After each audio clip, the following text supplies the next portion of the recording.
Good morning, friends. Welcome to Galaxy Classes or official YouTube channel. Today we are going to discuss about descriptive papers. Just like most of the candidates are having differences about such kind of essay writings and letter application, they have different kinds of doubts. कई बार तो उन्हें ये भी लगता है कि descriptive लिखना बहुत ही डिफ़िकल्ट टास्क है, बहुत ही सिंपल नहीं होता है इसको करना। क्यों? क्योंकि मुझे ऐसा फील आता है कि आप जब भी कभी डिस्क्रिप्टिव की बात करते हैं हम आपसे, तो आप कहते हैं सर ये हमने कभी पहले किया नहीं है। यानी हमारी सराउंडिंग में क्या होता है, सबसे पहले तो मुझे रीज़न जानना चाहिए कि हमसे क्यों पूछा जाता है। सबसे बड़ी बात यह है कि वाई दे आस्क डिस्क्रिप्टिव, आपसे ऐसे राइटिंग क्यों पूछी जाती है, क्यों चाहता है कोई कि आप एक लेटर या फिर एक ऑफिशियल और एक फॉर्मल या फिर इनफॉर्मल लेटर लिखना आपको आना चाहिए। What is the reason behind that? Actually they want to know, are you good at writing और any topic? Are you aware of the incidences which are running surrounding you और not? यानी हमारे चारों तरफ, हमारे इन्वायरमेंट में कौन सी चीजें चल रही होती हैं, क्या हो रहा होता है, अगर आप उसके लिए तैयार नहीं है, उसके बारे में आप जानते नहीं है, इट मीन्स कि आपको कुछ नहीं पता है, आप कंप्लीटली अनअवेयर हैं। और अवेयरनेस के लिए बहुत जरूरी है चीजों को अपडेट रखना। बहुत सारी चीजें तो कई बार आपसे डेटा बेस्ड भी पूछी जा सकती हैं। यानी हमारे चारों तरफ के वातावरण में जो चीजें हो रही होती हैं, उन हैपनिंग्स को, मिस हैपनिंग्स को, इवेंट्स को, हर चीज को मुझे जानना रहेगा। ज्यादातर रिलेटेड होंगी आपकी इकोनॉमी से रिलेटेड चीजें, क्योंकि आप बैंकिंग के एस्पिरेंट्स हैं और आप एक मैनेजर की पोस्ट के लिए आपने अप्लाई किया हुआ है, ऑफिसर बनने जा रहे हैं। लेकिन एक ऑफिसर से उम्मीद यह की जाती है कि उसको अपने स्टडी, अपनी सराउंडिंग, अपनी चीजों के अलावा भी बहुत सारी चीजों की जानकारी होना जरूरी है, जिससे आप सोशल फील करते अपने आप को और आपको भी सोशल कोई मानने लगता है। यानी अगर मैं बात करूं डिस्क्रिप्टिव पेपर की, तो डिस्क्रिप्टिव में आपसे क्या क्या चीजें पूछी जाती हैं।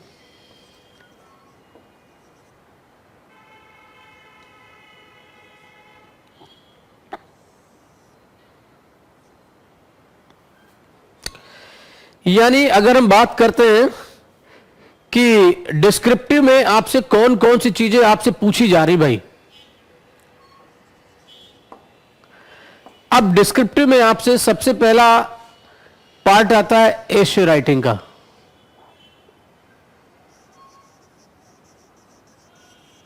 एशेज। दूसरा आता है letter. Letter formal and informal.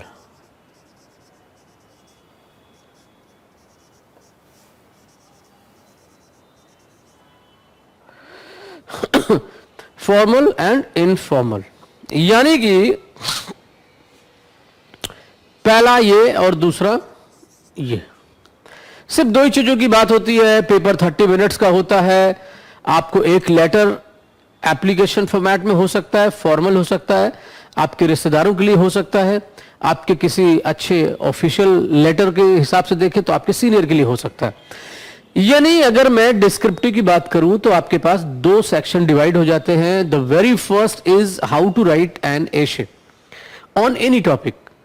अब टॉपिक का सिलेक्शन कैसे करना चाहिए, एक बात ये भी आपके दिमाग में आती होगी कि हम टॉपिक को यूजुअली कैसे सेलेक्ट करें, किस टाइप से टॉपिक पे जाएं कि वो टॉपिक ओरिएंटेड चीजें हमारे सामने आने लगे।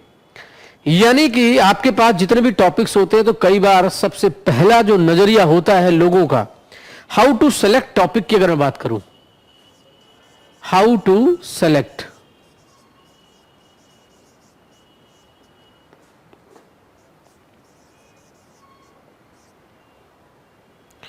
अब हाउ टू सेलेक्ट टॉपिक में मेरा अपना मानना है कि there are 3 to 4 topics are given on your screen. In your question you have some different kinds of choices. जो आपको अट्रैक्ट करेगा वो जानते क्या होगा? जो इजीएस्ट होगा, यानी the easiest topic must attract you, वही आपको अट्रैक्ट करेगा। अब हमें क्या करना है, हमें यह काम करना है कि उसमें से कौन सा टॉपिक ऐसा है जो लीक से हटके है, यानी उस पर हो सकता है मैक्सिमम लोगों ने ना लिखा। यानी सबसे पहला आपका तो तरीका मैं आपको बताऊं कि the very first thing is that which is the most necessary for you, that is most important for you, कि आप सिलेक्शन करते हैं किस चीज का, टॉपिक कैसे सेलेक्ट करें। यानी the selection of topic, I think आधा लेटर, आधा एशे, आधा टॉपिक यही से खत्म हो गया। क्योंकि एशे लिखना था मुझे और मैंने टॉपिक ऐसा पकड़ लिया, बहुत ही नॉर्मल सा, बहुत ही इजी टॉपिक पकड़ लिया जिसमें सबने लिख रखा है, लाखों लोगों ने लिख दिया उस पर। लाखों नहीं कह सकते क्योंकि लाखों में शायद मेंस में नहीं बैठते होंगे, हजारों में बैठते होंगे मान लीजिए, या लाखों में बैठते हैं सपोज करिए। अब जितना भी बैठा हुआ बच्चा है वो मैक्सिमम लोगों ने उसमें 70-80% लोगों ने उसी टॉपिक पे लिख दिया। अब उसमें नया कुछ नहीं मिल रहा है पढ़ने वाले को। लेकिन जो बचे 20% लोगों ने उन टॉपिक्स को चूज किया है जो थोड़ा सा लिखने में हार्ड थे, लीक से हटके थे, थोड़ा डिफरेंट थे। तो first of all I would like to convince you all that you must attempt a different kind of topic. You must choose the different kind of topic that should be unique and that should be different from others. तो सबसे पहला काम तो मुझे लग रहा है कि टॉपिक का सिलेक्शन करना सबसे ज़्यादा जरूरी है, अहम है। अगर सिलेक्शन करना आ गया कि हम टॉपिक को कैसे चूज करते हैं, कैसे सेलेक्ट करते हैं, तो आधा काम तो आपका वहीं से हो गया। अब क्या करते हैं, टॉपिक सेलेक्ट करने के बाद अगर मैं बोलूं कि किस तरीके से लिखा जाता है, हाउ टू राइट एन एशे, एशे लिखते कैसे हैं। अब मैं बात कर रहा था अभी तो हाउ टू सेलेक्ट एशे, टॉपिक कैसे सेलेक्ट करेंगे। अब एशे लिखने की बारी आ गई है कि एशे कैसे लिखा जाए, है ना।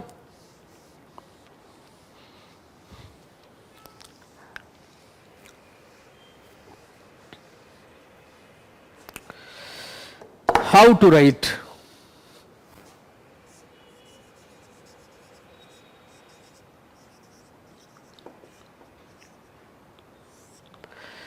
मुझे लग रहा है कि अगर मैं इसको एक 100% में मान लूं तो मुझे क्या करना चाहिए, मैं इसको कई हिस्सों में डिवाइड कर सकता हूं। सबसे पहला पार्ट हमारा होना चाहिए इंट्रो, इंट्रोडक्शन। फिर हमारा आएगा मिडिल पार्ट,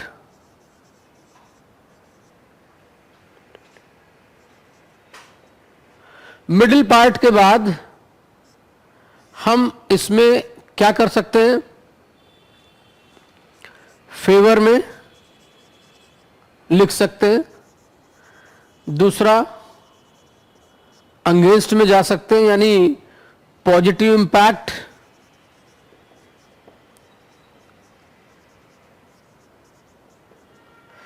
या फिर नेगेटिव इंपैक्ट।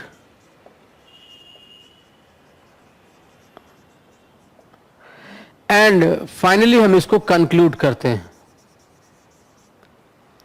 यानी अगर ऐसे लिखना है तो मुझे मिडिल पार्ट इंट्रोडक्शन के बाद, इंट्रोडक्शन मेरा 10% ऑफ वर्ड्स होना चाहिए। सपोज 300 वर्ड्स का मुझे लिखना है, अगर 300 वर्ड्स या फिर 250 वर्ड्स, तो मैं उसका 10% इंट्रोडक्शन में खर्च कर सकता हूं। मिडिल पार्ट ये मेरा 50% तक का हो सकता है।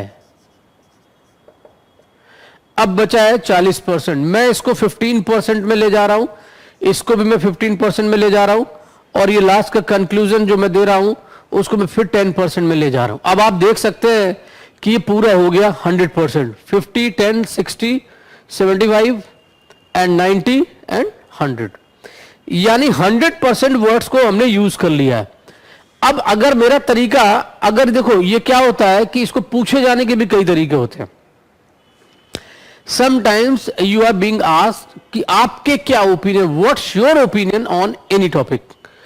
आपके पास 3 से 4 टॉपिक मिले हुए हैं आपको चॉइस में, किसी एक टॉपिक पर आपके विचार क्या हैं।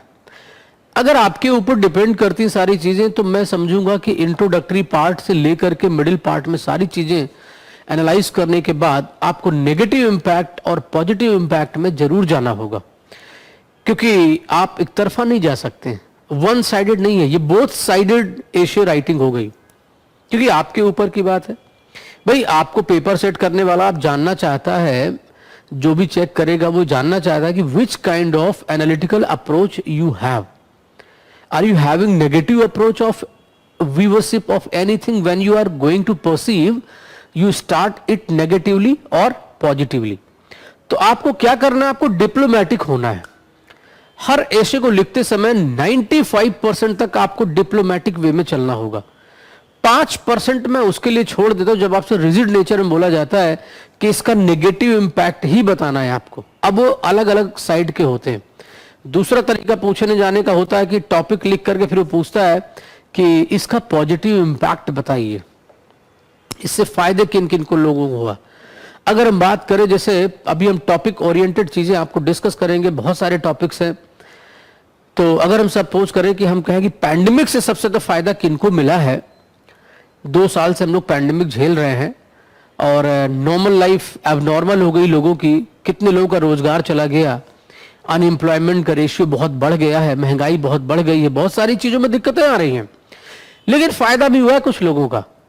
टेक्नोलॉजी के फील्ड में देखें तो बहुत फायदा हुआ, इंटरनेट का दाम बढ़ गया। देखिए आप समझ रहे हैं, नेट के यूजर्स बढ़ गए, इंटरनेट यूजर बढ़ गया, मोबाइल की बिक्री बढ़ गई, लैपटॉप की बिक्री बढ़ गई, घरों में लोगों ने अमेजॉन, नेटफ्लिक्स ये सारी चीजों का पैकेज लेना शुरू कर दिया, वाईफाई लगवाना स्टार्ट कर दिया, टीवी बिकना शुरू हो गए, बड़े बड़े एलईडी बिकने शुरू हो गए। क्यों? क्योंकि अब उन्होंने घर पे एंटरटेनमेंट का समझना शुरू कर दिया कि भाई सिनेमा हॉल तो बंद हो जाते हैं, ऐसा हो जाता, तो उसका विकल्प ले लिया। और जो विकल्प लिया तो इतनी चीजों में बहुत सारी चीजों को रखा गया।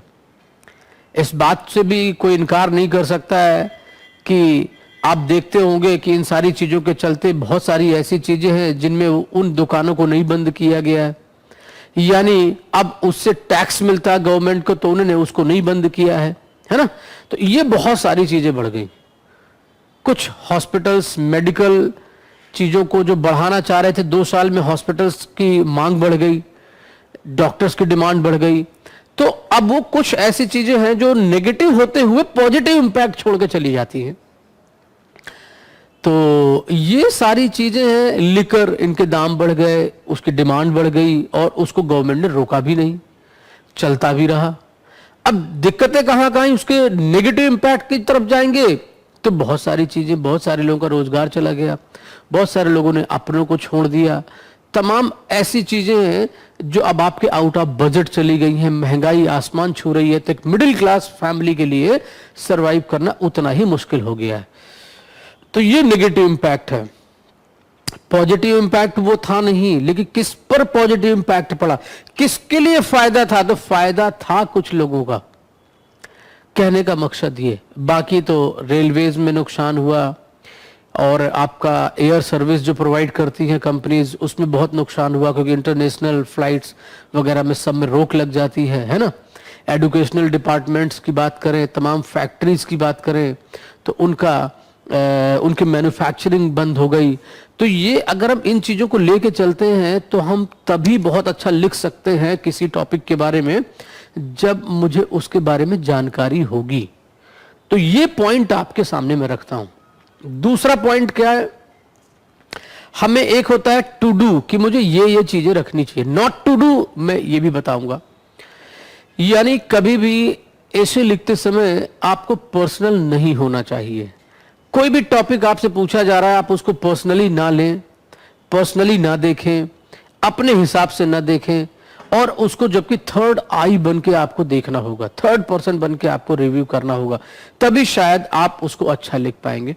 सपोज उन्होंने फार्मिंग शिप पे बात कर दी और आपके पिताजी किसान हैं, अब आपने उसको बिल्कुल दिल पे ले लिया और आप पर्सनली नेगेटिव लिखते चले जा रहे, गवर्नमेंट के खिलाफ लिखते चले जा रहे हैं। It means you are perceiving the whole matter negatively.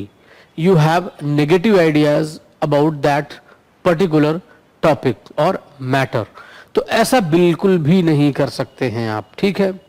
दूसरा, if you are not sure about data, confirm data जब तक आपके पास ना हो, तो आप डेटा ना शेयर करके कुछ दूसरे तरीके से उसी बात को कह सकते हैं कि मैक्सिमम, ज़्यादातर या कम से कम लोग या एवरेज कैंडिडेट ऐसा या इतने प्रतिशत लोग, अंदाजा लगा करके, तो आप ऐसे में सेफ रहते हैं।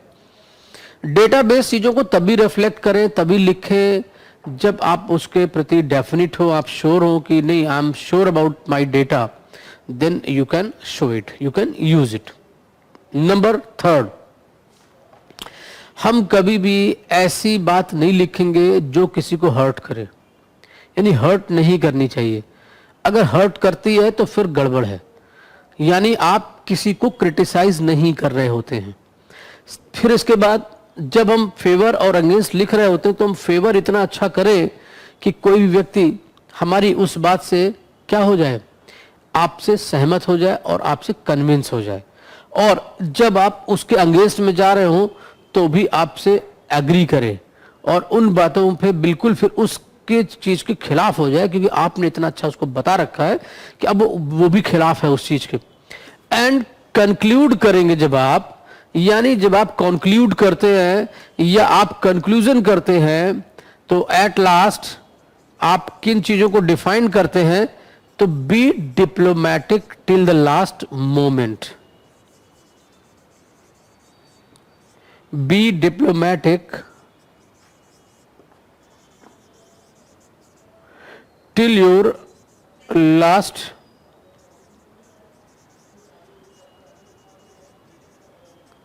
स्टेटमेंट, यानी ये आपकी की टू सक्सेस है। और ये आप क्या करोगे कि इसमें आपको एक चीज समझना होगा कि टिल योर लास्ट स्टेटमेंट, आप लास्ट के स्टेटमेंट तक जाते जाते, यानी जब आप कंक्लूजन भी करने लगते हैं, कंक्लूड करते हैं, तब भी आप क्या करते हैं, डिप्लोमेटिक साइन दिखाते हैं कि ऐसा होता तो ये भी हो सकता था और ये भी हो सकता था। यानी डिप्लोमेसी आपको दिखानी पड़ती है। ऐसे में आप बहुत स्ट्रिक्ट नहीं हो सकते जब तक आपको ये कहा ना जाए कि नहीं भाई अब आपको इसका सिर्फ नेगेटिव इम्पैक्ट बताना। अगर आपसे ये बोल दिया जाए तो फिर हम नेगेटिव इम्पैक्ट में जा सकते हैं।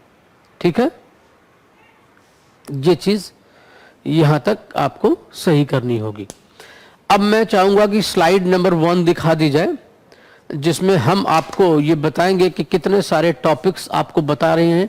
इनमें अगर हम 1-2 टॉपिक पर डिस्कशन भी आपसे करना स्टार्ट कर देंगे कि भाई अगर ये इस टॉपिक पे आए तो हम इसको किस तरीके से लिख सकते हैं, ये भी आपको समझना होगा।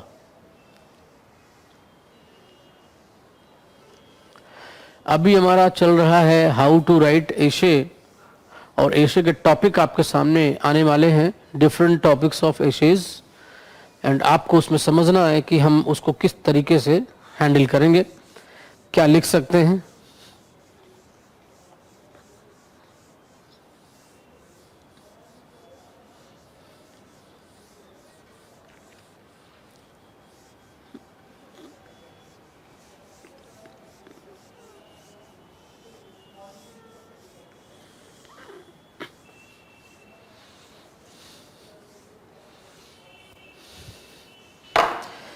स्लाइड नंबर 1 आ गई है, आपकी स्क्रीन पर है, और आप देख सकते हो कि कैसे कैसे टॉपिक आपके सामने रखे गए हैं। एंड आई होप कि आप भी समझ रहे हैं कि इसको कैसे करना है। राइट, ये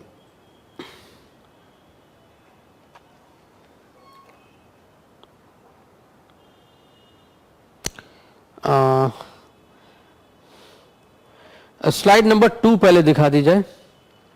पहले हम एशेज की बात कर लेते हैं, फिर हम एप्लीकेशन लेटर की बात करेंगे। स्लाइड नंबर 2 आपकी स्क्रीन पर है, जिसमें आपके टॉपिक आ गए हैं, आप देख सकते हो। डीलिंग विद ट्रबल्ड बैंक्स, ऐसे बैंक जो अपने आप में बहुत परेशान होते हैं, बहुत सारी चीजों को झेल चुके होते हैं, तो वो क्या, डीलिंग विद ट्रबल्ड बैंक्स, ऐसे बैंकों को कैसे डील किया जाए। यानी अगर आपके सामने ये चीजें आ रही हैं तो हम किस टाइप से उन चीजों को दिखाएंगे। सेकंड है how to restore economic normalcy in the general public. अब देखो टॉपिक तो डिफरेंट डिफरेंट है आपके सामने, लेकिन आप किसको पसंद करते हैं? द इफेक्ट्स ऑफ कोविड-19 pandemic on the tourism sector. Now we are talking about specially its impact on tourism.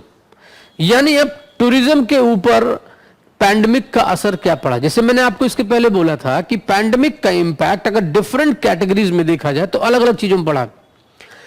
आप देखिए फिल्म इंडस्ट्री में तो बहुत ज्यादा पड़ा है. फिल्म इंडस्ट्रीज तो बिल्कुल ऐसी स्थिति पे है कि एक सर्वे बताता है तो लाखों करोड़ों रुपए का नुकसान हो रहा है फिल्म इंडस्ट्रीज में, क्योंकि जिस तरीके से शूटिंग होती थी, लोग बाहर जाते थे, टूरिज्म बढ़ता था और ये सारी चीजें होती थी. इंडस्ट्रीज लगभग दूसरे सोर्सेज जरूर खोल दिए हैं बट उस पर बहुत नुकसान हुआ है. टूरिज्म की बात करें तो हमेशा सबसे पहले आप देखते होंगे कि एयरवे सिस्टम जो होता है आपका, चाहे वो शिप में हो, बाई एयर हो, बाई शिप हो, सारी चीजें पहले ही प्रिकॉशनरी बंद कर दी जाती. यानी ना केवल इंडिया में टूरिज्म घट जाता है बल्कि इंटरनेशनल टूरिज्म घटता है. अब अगर इंपैक्ट टूरिज्म में दिखाना है तो मुझे लग रहा है इसमें तो हमें नेगेटिव नेगेटिव नेगेटिव ही दिखाना होगा, क्योंकि ये टॉपिक ही ऐसा है. अब इसका कोई पॉजिटिव इंपैक्ट नहीं है. तो हम इस पे, मैंने आपको इसीलिए बोला था, रिजिड नेचर में 5% ऐसे टॉपिक होते हैं जिनका कोई पॉजिटिव इंपैक्ट नहीं आ रहा है. तो हम इसका पॉजिटिव ये लिख सकते हैं कि इंपैक्ट तो पड़ा है बट लोगों ने, जिन्होंने इसको फॉलो किया तो एटलीस्ट जान बची तो लाखों पाए. ऐसे वाला जो सीन चलता है दिमाग में कि भाई टूरिज्म से अगर वायरस स्प्रेड होता है, अगर बीमारी बढ़ती है और लोगों को फैलती है तो मेरे ख्याल से टूरिज्म बैंड होना ही अच्छा है. तो पैंडेमिक का टूरिज्म सेक्टर में यही आप दिखा सकते हैं कि बहुत भारी नुकसान हुआ. ट्रैवल एजेंसीज का नुकसान हो गया, रेंटल कार्स नहीं बुक हुई, बसेस नहीं बुक हुई, अब तो हेलीकॉप्टर तक के ऑप्शन है घूमने जाने के लिए, हवाई जहाज की यात्रा रोक दी गई, शिप की यात्रा रोक दी गई.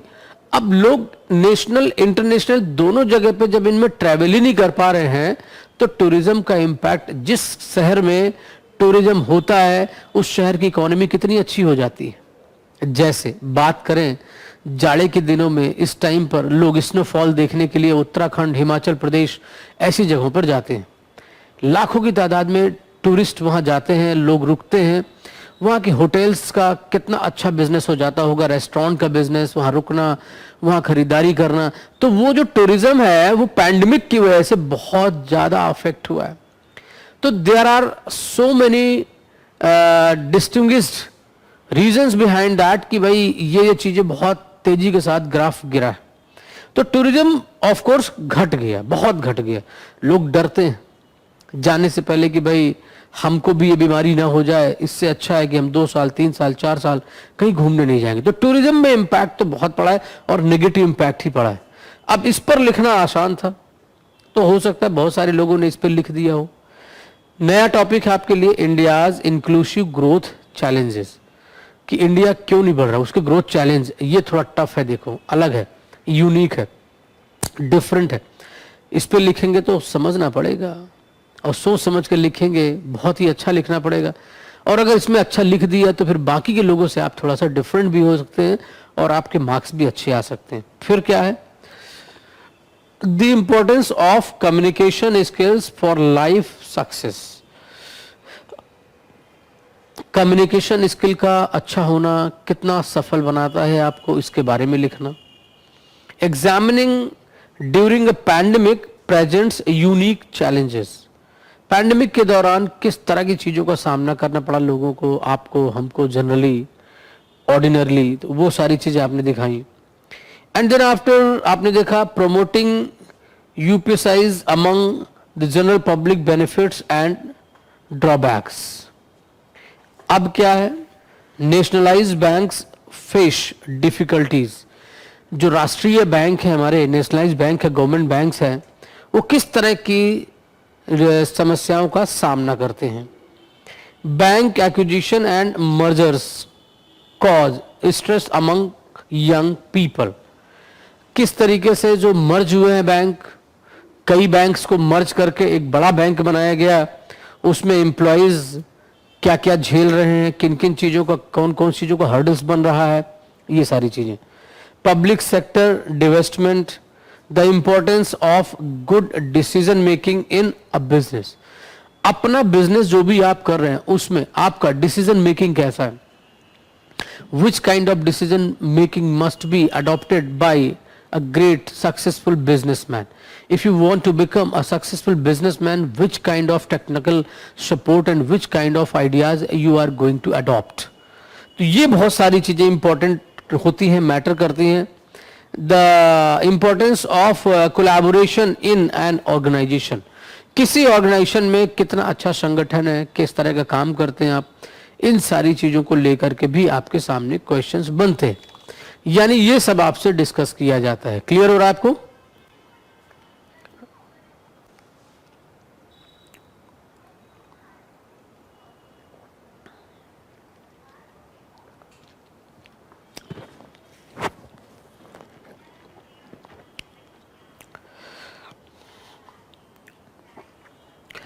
अब आपको इतने सारे अगर डिस्कशन के पॉइंट में मैंने आपको रख दिए कि कैसे कैसे आप इन सब चीज़ों को अपने सामने रख सकते हो, एंड डिस्क्रिप्टिव पेपर्स की मैंने बात करी, एशियल राइटिंग की बात करी, जितने सारे टॉपिक्स ले लिए मैंने, ये टॉपिक इतने ही नहीं है, बहुत सारे और भी डिफरेंट टॉपिक्स हो सकते हैं।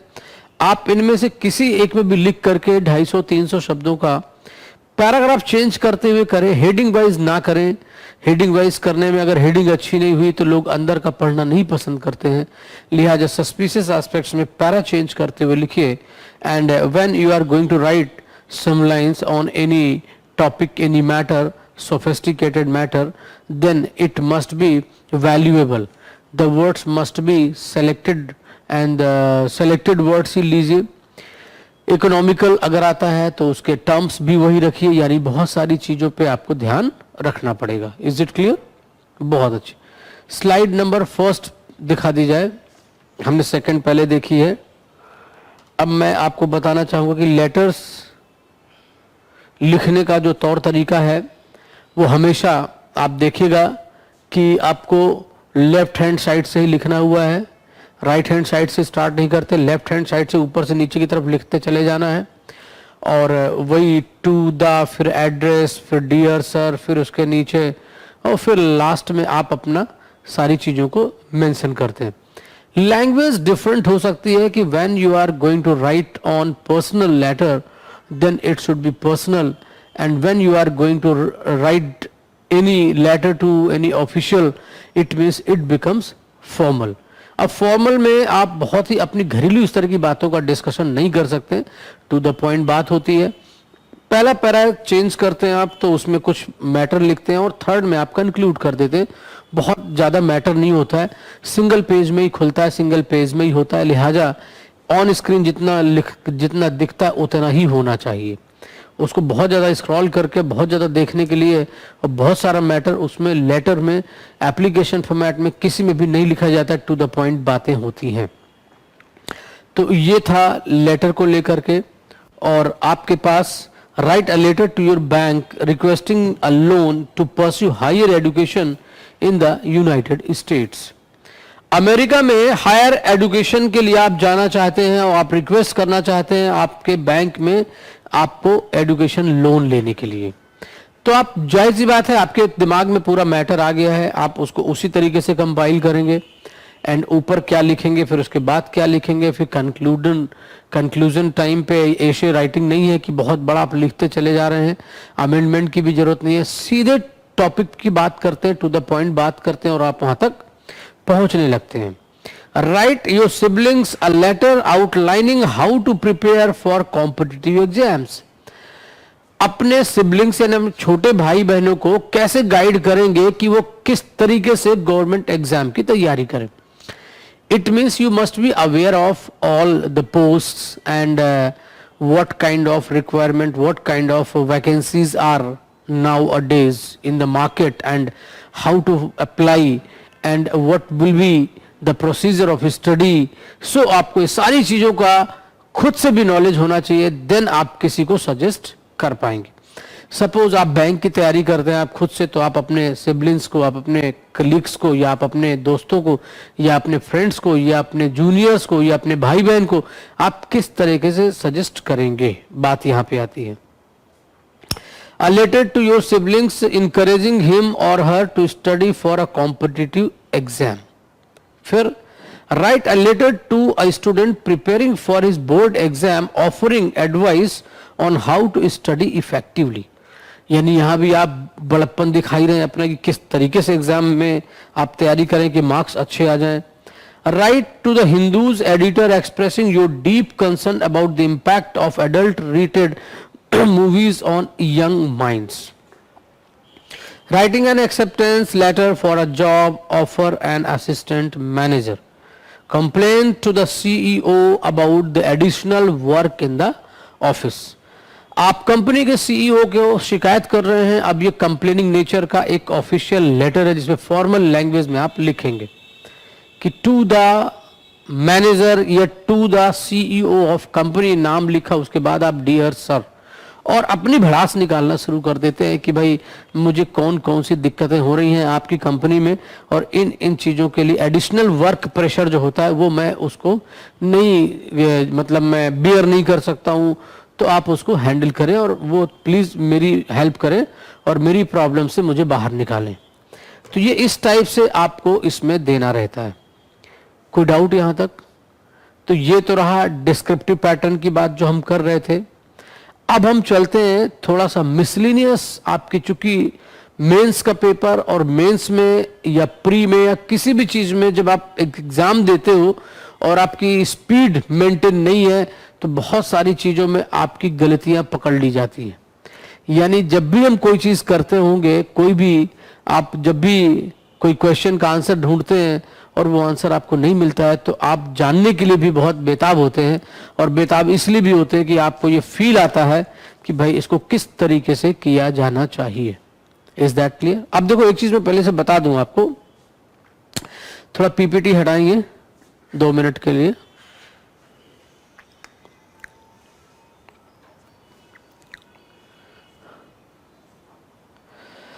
अब ऐसा होता है कि मैं यहां पे लिख रहा हूं कि to do and not to do, ये एशे राइटिंग के लिए है।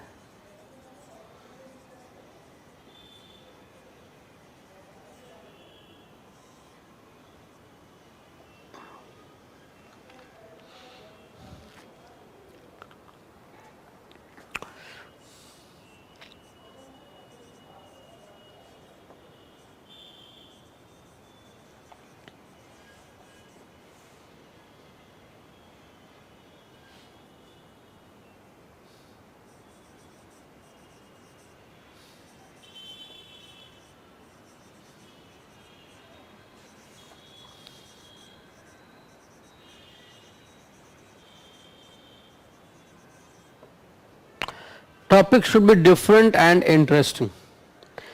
टॉपिक आपका डिफरेंट भी होना चाहिए और इंटरेस्टिंग भी होना चाहिए, तो ये चीज को आपको फॉलो करना होगा, राइट? ये चीज आपको फॉलो करनी होगी। दूसरे नंबर पर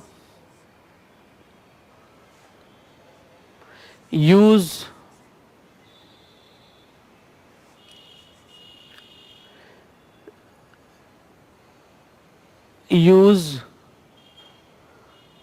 the same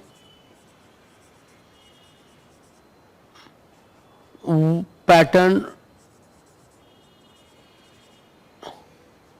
as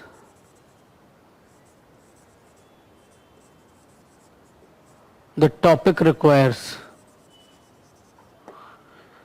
पैटर्न का मतलब जिस पैटर्न पे आपसे बात करना चाह रहा है उसी पैटर्न में जाएंगे आप।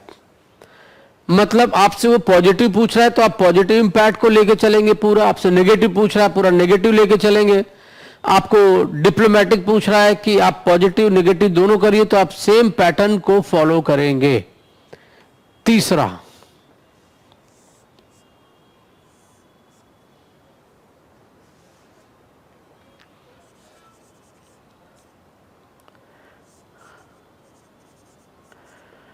authentic points should be used.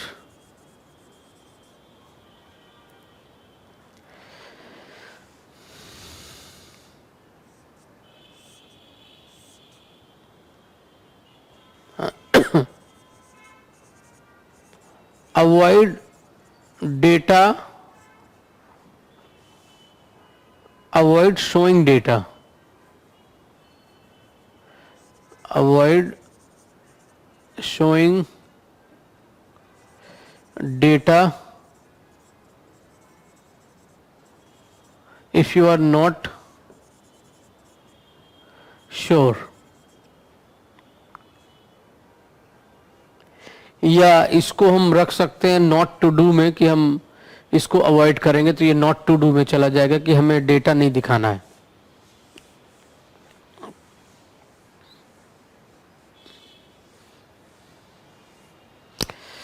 Not to do इसमें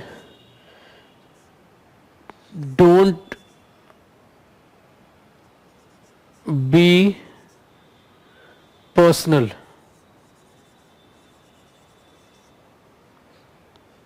अब यहां पर अगर हम ये नोट लिख के चलें और हम इसको समझाने के प्रयास में हैं आपको कि नंबर 1 हमें क्या क्या चीजें नहीं करनी चाहिए, तो ये समझ लेना तुम.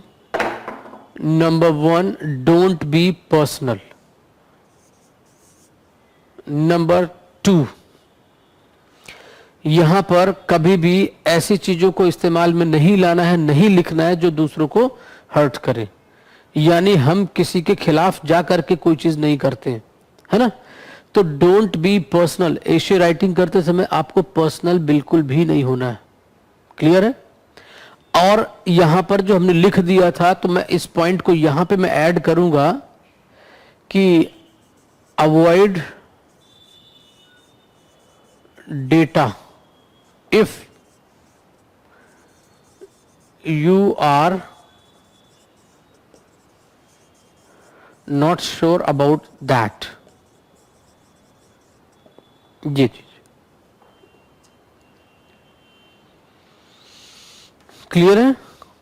तो limited words, limited lines, attractive हर चीज को ला करके और फिट टू द पॉइंट उसको इफेक्टिव बना करके ही लिखना होगा. Right. Use effective words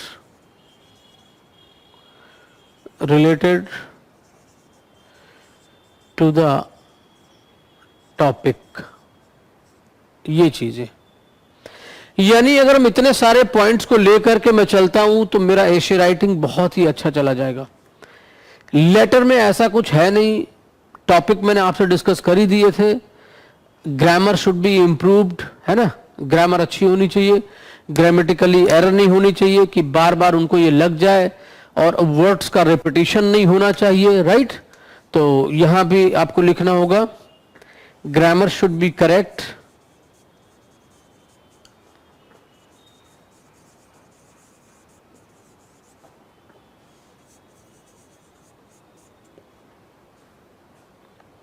grammar अच्छी होनी चाहिए. Avoid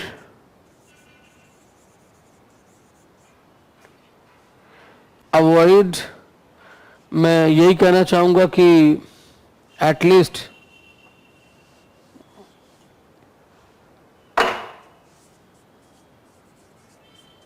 do not repeat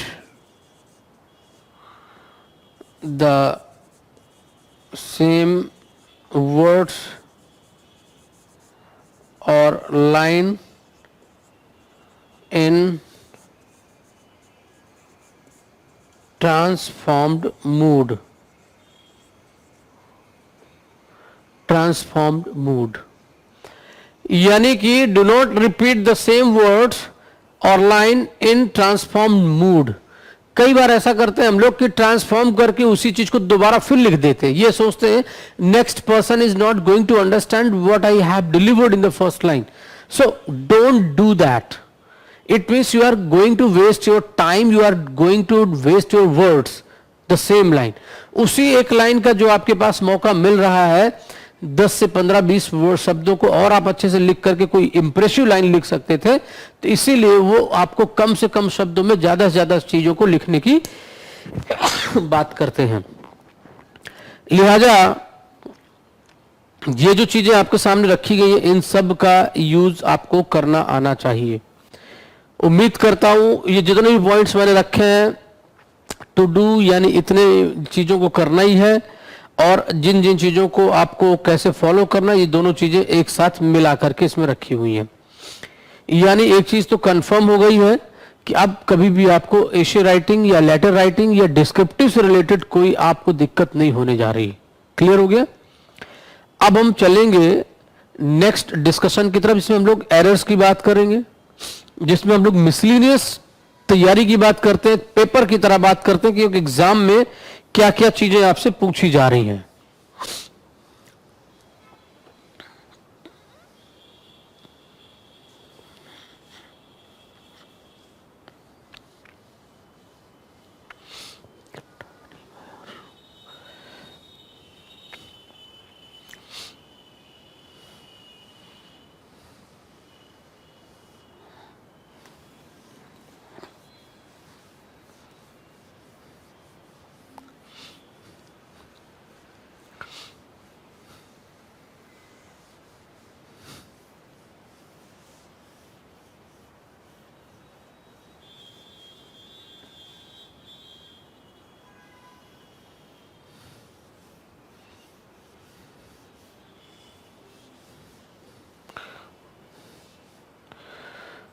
question number 1 दिखा दिया जाए।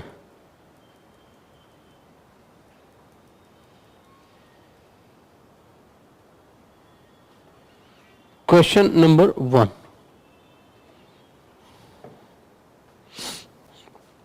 आपकी स्क्रीन पर आ गया है और आपको एक ब्लैंक पोर्शन दिख रहा होगा, जिसमें आपको ब्लैंक में एक नीचे का स्टेटमेंट जो भी रखा है उसमें से एक प्रेफर करना है, एक को आपको भरना है कि आप कौन सा सेंटेंस वहां पर भरना चाहेंगे।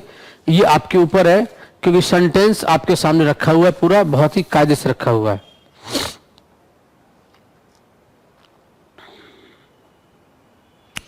Talented employees, strong leaders, innovation and growth are what companies dash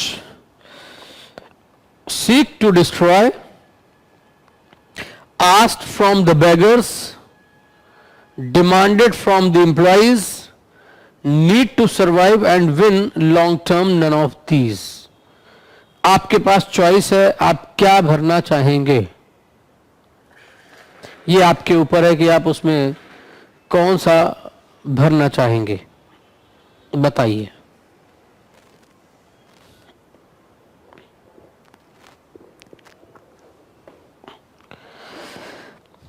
error find करने के लिए 3 चीजों की बहुत आवश्यकता है। सबसे पहला, ग्रामर को चेक करना। सेकंड थिंग, आप उन्हीं सारी चीजों को लेकर के फिर से आप उसको देखते हैं एंड देन फाइनली अपना आंसर चूज करते हैं।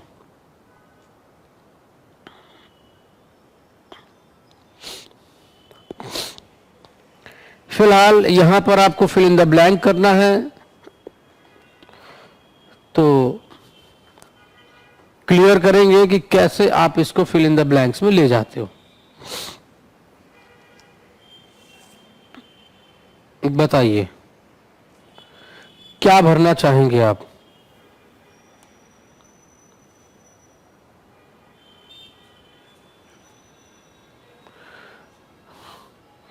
Need to survive and win long term, पहले क्वेश्चन का आंसर है number D. Number D.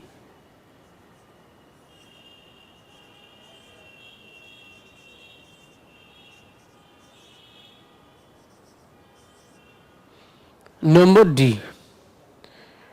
Talented employees, strong leaders, innovation and growth are what companies need to survive and win long term।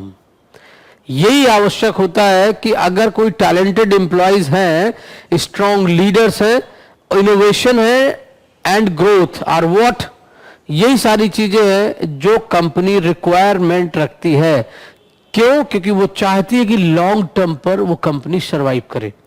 भाई एक company की need क्या है? Companies लिखा हुआ है, तो एक चीज तो तय हो गई कि कंपनीज लिखा हुआ है, और प्रेजेंट टेंस की बात है तो आस्क्ड नहीं होना चाहिए था, डिमांडेड नहीं होना चाहिए था, सीक हो सकता था, लेकिन सीक टू डिस्ट्रॉय ये तो फिर नेगेटिव इंपैक्ट डाल रहा है, यानी ए बी सी तीनों कैंसिल हो रहे हैं। मैंने आपको हमेशा बोला था कि इस टाइप की चीजों को हम एलिमिनेशन प्रोसेस से भी जा सकते हैं। क्यों? तभी आप देखा कि need to survive and win long term, इसीलिए कंपनीज को टैलेंटेड पीपल की, इनोवेटिव आइडियाज की एंड स्ट्रॉन्ग लीडर्स की, सारी चीजों की आवश्यकता होती है। ठीक है? यस। क्वेश्चन नंबर 2,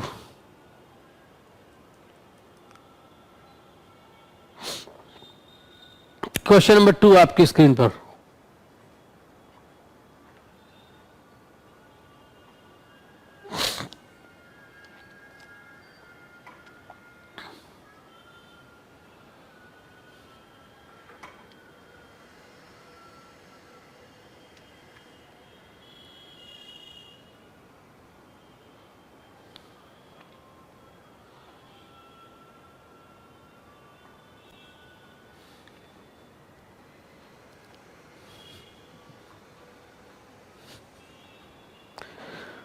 एक बार नहीं समझ में आता, 2 बार पढ़ेंगे, चीजें अपने आप क्लियर होंगी। सेंटेंस को पढ़ें, 1 to 1 वर्ड्स में जाएं, then after you will find to help protect the animals, government officials are now leading operation to evacuate the small.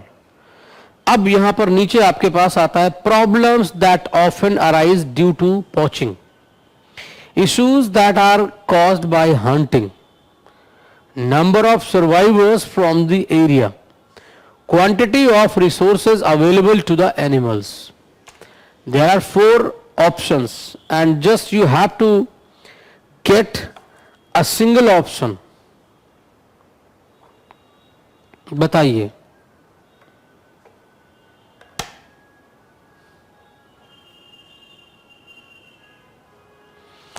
Number of survivors from the area, a small number of, number C.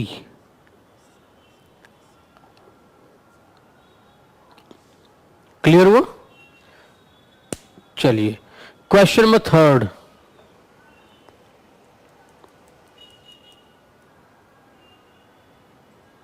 Question number 3,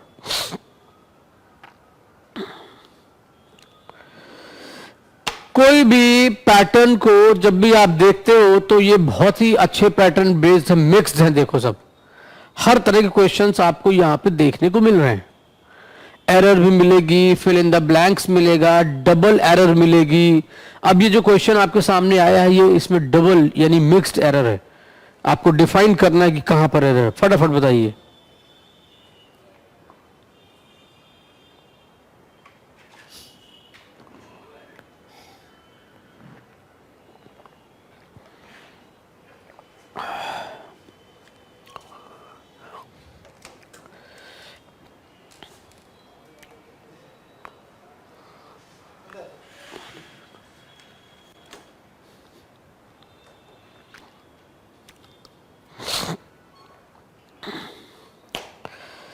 A lack of access to effective menstrual products may limit the ability of women and girls on their period to go about their daily lives.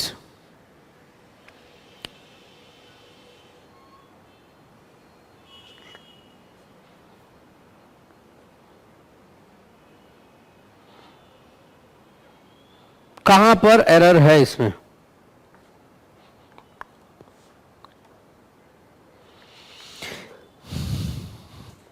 एक चीज हम ये ना भूल जाएं कि no error का option भी होता है, और नो एरर में जाने के लिए पूरे स्टेटमेंट पढ़ने पड़ते हैं पहले, और जब आप पढ़ते पढ़ते वहां तक पहुंच जाते हैं कि भाई कोई एरर नहीं है, then after you can decide कि क्या सेंटेंस में क्या करना चाहिए. तो a lack of access to effective menstrual products में limit the ability of women and girls on their period to go about their daily lives. Number E, no error. This is no error. Okay. Next, question number 4.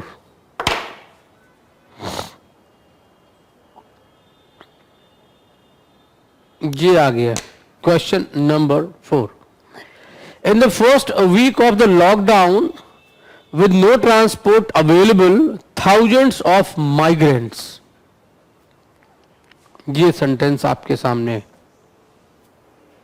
बताइए.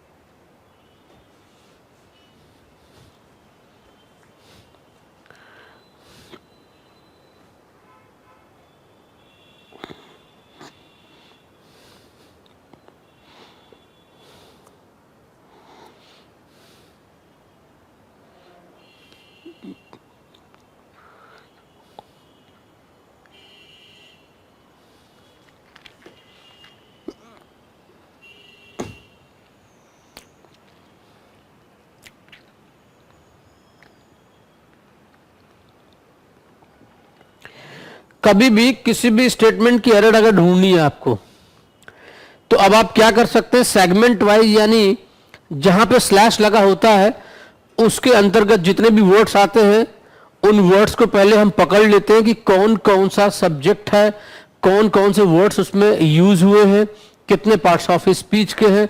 सबसे पहले tenses समझते हैं, then after उसकी demand समझते हैं. Demand के बाद जो डैश लिखा हुआ उसके बाद के नीचे के ऑप्शंस को रख रख के देख भी सकते हैं.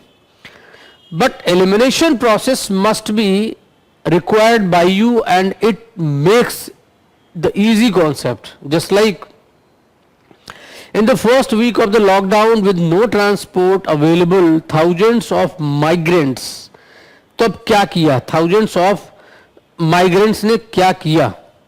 जब लॉकडाउन का पहला ही हफ्ता था, लोगों के पास ट्रांसपोर्ट अवेलेबल नहीं था, तो हजारों की तादाद में जो छोड़ करके जा रहे थे माइग्रेंट, जो दूर प्रवासी जिसको बोलते हैं, प्रवासी मजदूर या जो भी आपका बाहर रह के जो काम कर रहे थे, वो उन्होंने कैसे चीजों को मैनेज किया.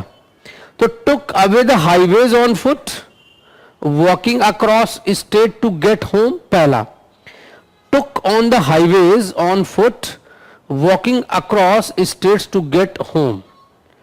टुक to the highways on foot, walking across state to get home. तो टुक अवे नहीं होना चाहिए था, बात समझ रहे हैं आप. टुक ऑन नहीं होना चाहिए था, टुक टू द हाईवेज. तो number C will be the right answer. Number C.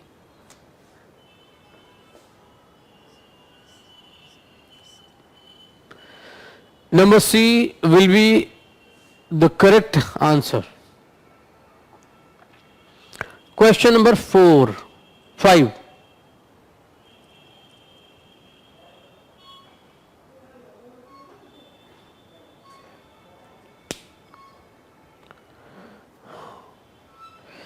Question number 5 आपकी स्क्रीन पर है.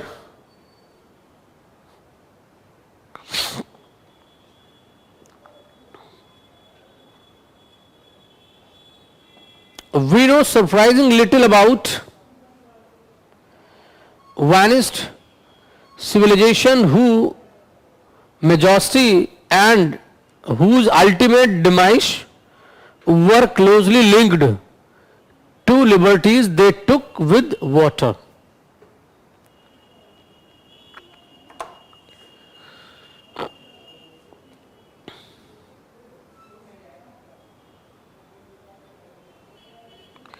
करिए इसको.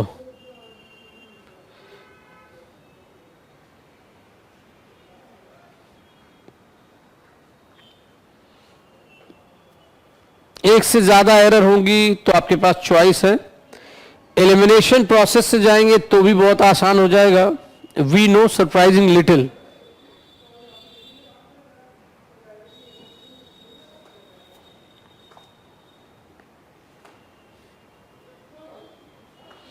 We know surprising little about.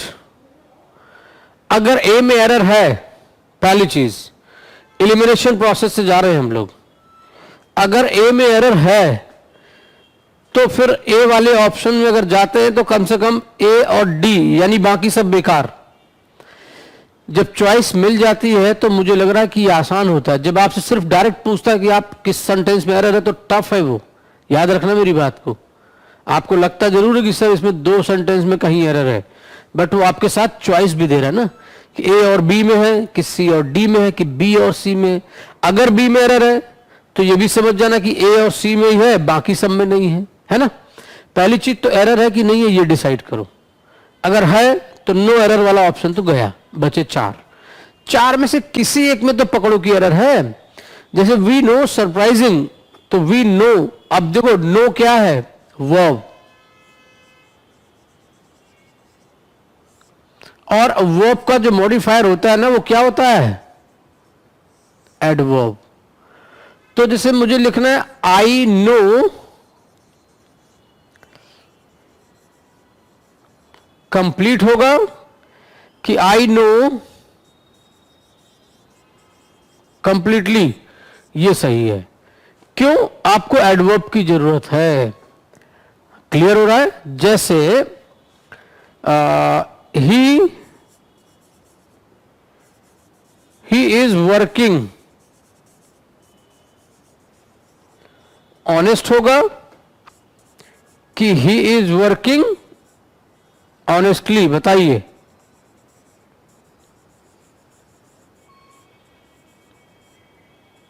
ये सही है और ये गलत, क्योंकि वर्किंग वर्ब है और वर्ब का जो मॉडिफाई होता है वो होता है एडवर्ब, ना कि एडजेक्टिव. तो वी नो सरप्राइजिंगली हो जाएगा. क्या हो जाएगा, we know surprisingly little about vanished civilization who majesty.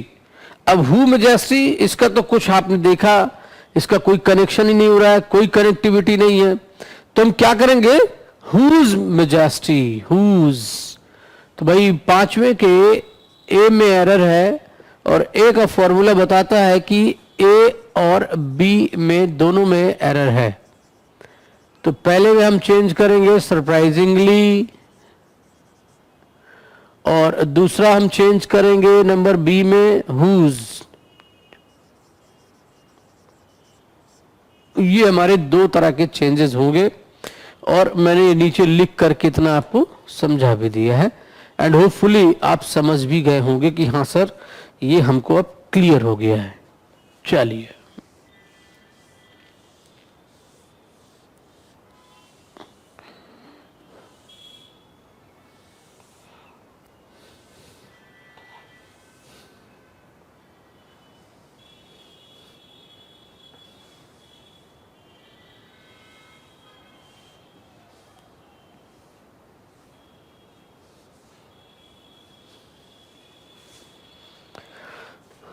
तो ये आपने देखा कि हम एरर्स कैसे फाइंड आउट करते हैं.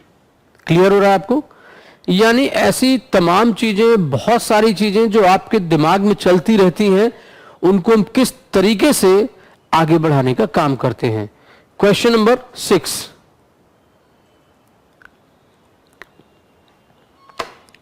क्वेश्चन नंबर 6 आपकी स्क्रीन पर.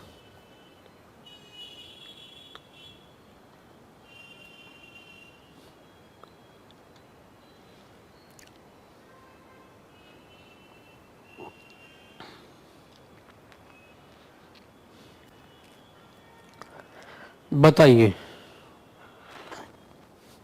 डबल एरर ढूंढना आसान होता है. मैंने आपको तरीका बता दिया है कि जब हम सिंगल एक एरर पकड़ लेते हैं तो हम सीधा ऑप्शन में जा सकते हैं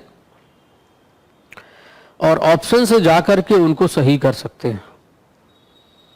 ये हमारे ऊपर है।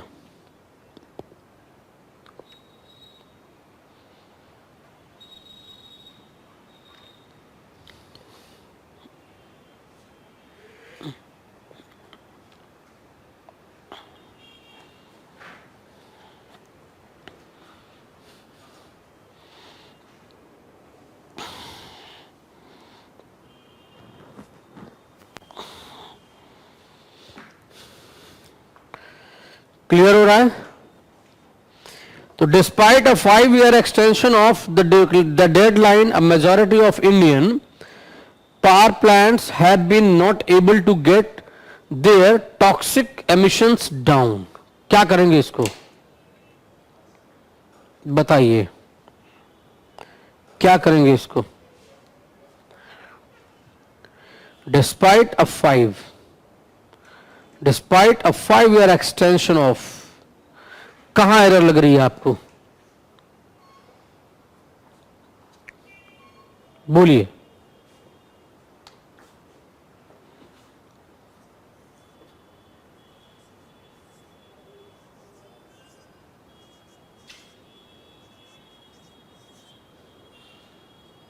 बोलिए।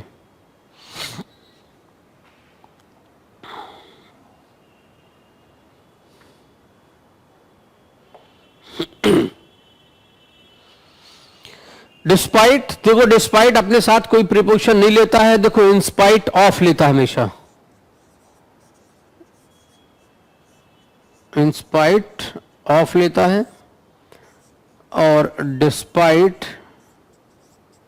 आगे कुछ नहीं लेता है, यानी ऑफ सही होता है और इसके आगे कुछ नहीं लगता है। दोनों का जो सेंस होता है वो एक ही होता है, के बावजूद।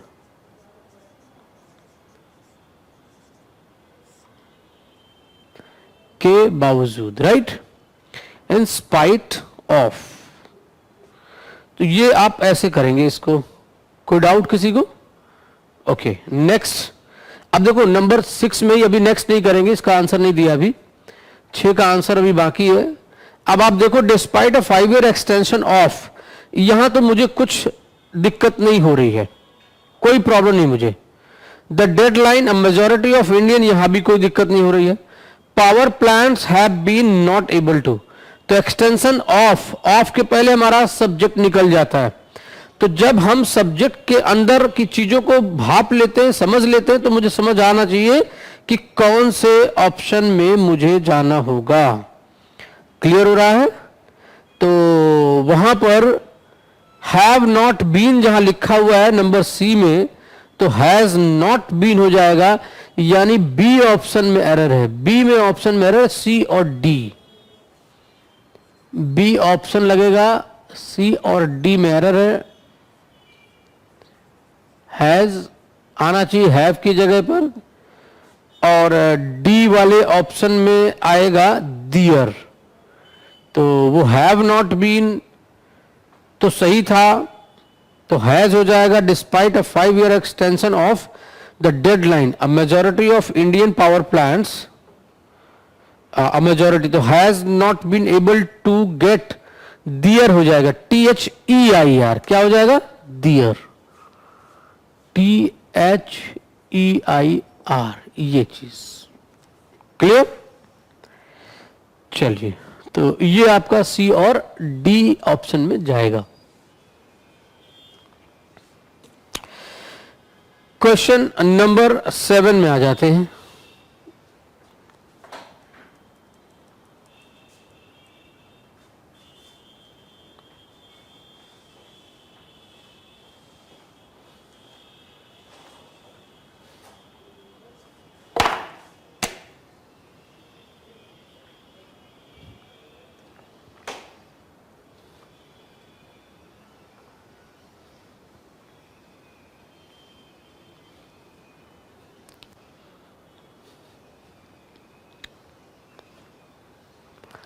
Question number 7. Sia took a small package containing bread, socks, and other amenities towards her sister Sonia and brother Nathan. बहुत ही अच्छा सेंटेंस है, एरर भी बहुत अच्छे से समझ में भी आ रही है एंड तुरंत समझ में आएगा कि आपको कहां पर गलती है। सिंगल एक में एरर अगर आपने ढूंढ ली तो मुझे लगता है कि दूसरे में भी एरर ढूंढना बहुत आसान हो जाएगा। करिए इसको, बताइए।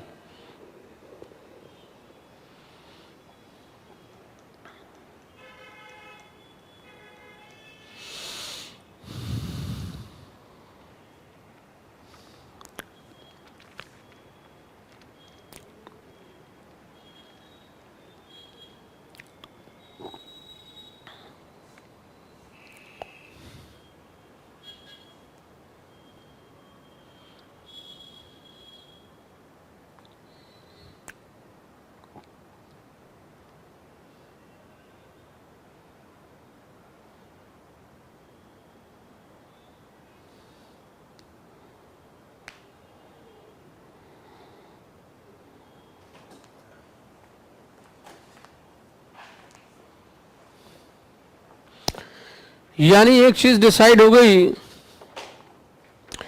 कि पहले कॉलम में एरर तो है, क्योंकि आपने देखा होगा has, have, had,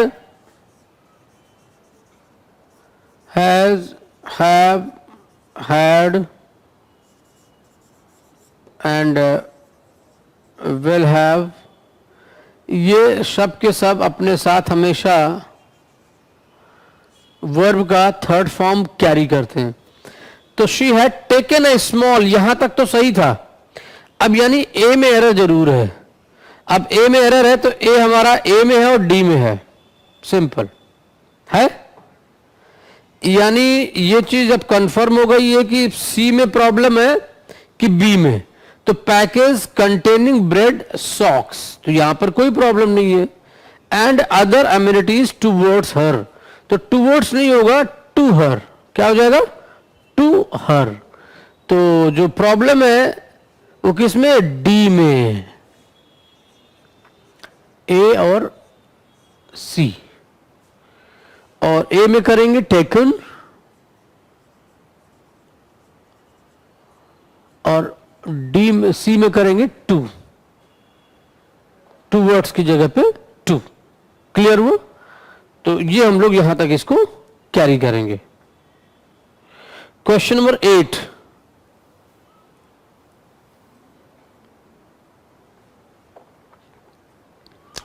a success of restaurant rested more on out of date memories than the current excellence of its bill of fare। बताइए इसमें कहां एरर।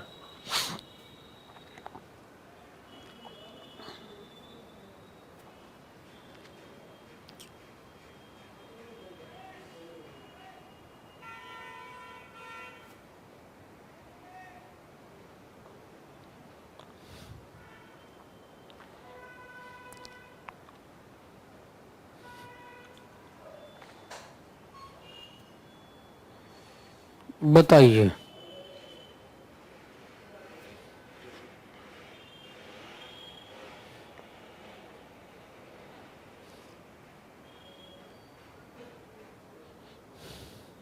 अब ए पार्ट में एरर जरूर है।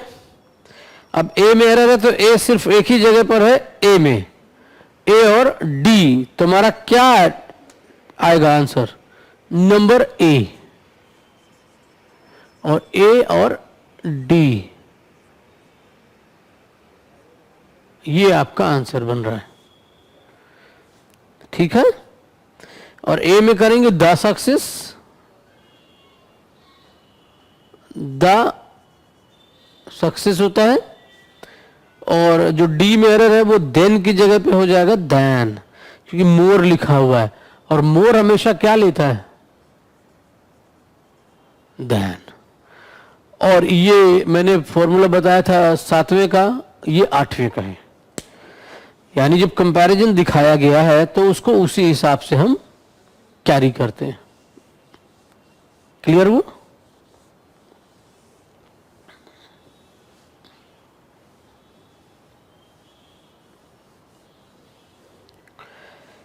आप किसी भी चीज का प्री देते हैं या मेंस देते हैं या कैसी भी तैयारी, किसी भी एग्जाम को आप फॉलो कर रहे हैं, as far as the matter is concern कि आप कौन सी तैयारी में हैं।